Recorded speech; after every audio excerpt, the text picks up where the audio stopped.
everybody, welcome back to another video. Today we are reviewing In the Heights.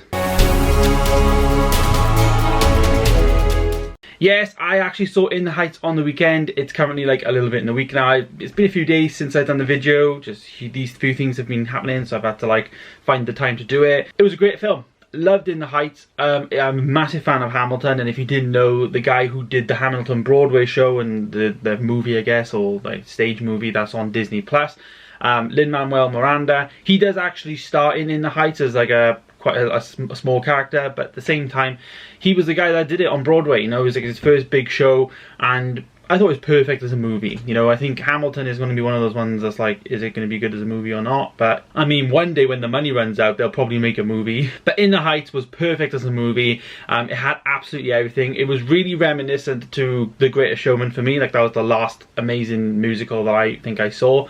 And I think the only downside that I can think of to the film initially is the music, because I don't really know the music at the moment, whereas I felt like with the Greatest Showman, if we're comparing, it was very like catchy, like every song I just knew, and the same with Hamilton in a way, whereas I feel like In the Heights was a little bit, I don't know, obviously they can't change the music because that was what was there before, but I don't know, it didn't seem to caught on to some of the songs as much as I would have before, if you know what I mean. There's one or two which I did, but you know, other than that, it's not like I haven't got that parallel. So that's a bit of a negative for me for a musical. I used to like coming out of a musical and listen to the soundtrack non-stop.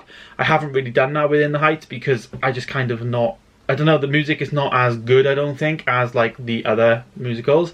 But where this musical is really good is the story. I thought the story was excellent. The fact that they actually filmed it on location in Washington Heights in New York was great. Like, it's a really community feeling film, and you get that come through. Like, really, it's such a good orchestrated movie from start, middle and end in terms of the script and the plot. It just works ever so well on film, and great job. Jon Chu was the director who actually directed Crazy Rich Asians. Now, I've heard great things about that film. I've never seen it, so be sure to stay on the channel because I will be checking that out, because this is a great film and I've only heard great things about Jon Chu. I actually watched the review for The Movie Insider and he said the same thing, so I'm gonna stay tuned for that. I'm gonna watch that film coming soon. I will say though, Anthony Ramos, who does play really the star role in this movie, is phenomenal, and he was great in Hamilton. I think he played two characters in Hamilton, like over the two halves, but he was great. He was absolutely fantastic, and he was really, his voice was just perfect for the entire sound really of what they were going for. I thought that it did sound great, it looked great. I can't wait to pick this up on like a physical release. I think I'm gonna get a steelbook for this if the steelbook's like awesome, because it was a great film, and one of those where I'm gonna watch back. And I think Hannah, she absolutely loved it, Hannah, and she just wants to watch it again and again and again. Now she's like, when can I watch it? I want to watch it again. I want to watch it again. For me, I'm not in that stage at the moment. I'm not like I want to watch it again. I think I need to for the music, because I love movie music. Like, that's just my thing. Like, I love soundtracks, I love everything.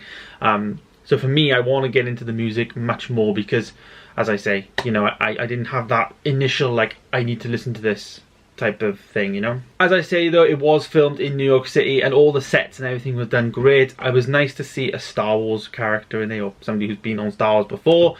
He played Bail Organa, I don't know his real name, but he played Ramirez, I think, or Ram, I don't know, anyway, he played the taxi guy, and he was great. You know, I think all the characters were fantastic. There was a nice balance of like English as well as like their language, but there was no subtitles for certain parts, and I think that's one of my biggest takeaways with this film. Is the biggest thing is I think some people go into this film thinking it's going to be like a kid's film, but I feel like the plot was actually quite adult, and I feel like, you know, there were certain things that, you know, it was quite mature. Even though it's a PG in the UK here, I feel like it's quite a mature film, and you really need to bear that in mind. The Greatest Showman, I think, was more of a family, kid-orientated thing, whereas I feel like In the Heights is aimed at more teens to adults. Like, that's just my opinion. Like, I just felt that when I was watching it. But overall, I'm going to be giving the movie a 7 out of 10. A solid movie. Great film. One that makes you feel good. But you need to, like, maybe watch it a few times for the songs, because they're not as catchy, in my opinion. But it looked great. I thought the director was good. As I said, Jon Chu and Lin-Manuel Miranda done a fantastic job in his little cameos, as well as, obviously, the songs. So, fantastic movie. Stay tuned for more videos coming soon. I will see you in the next one. Goodbye.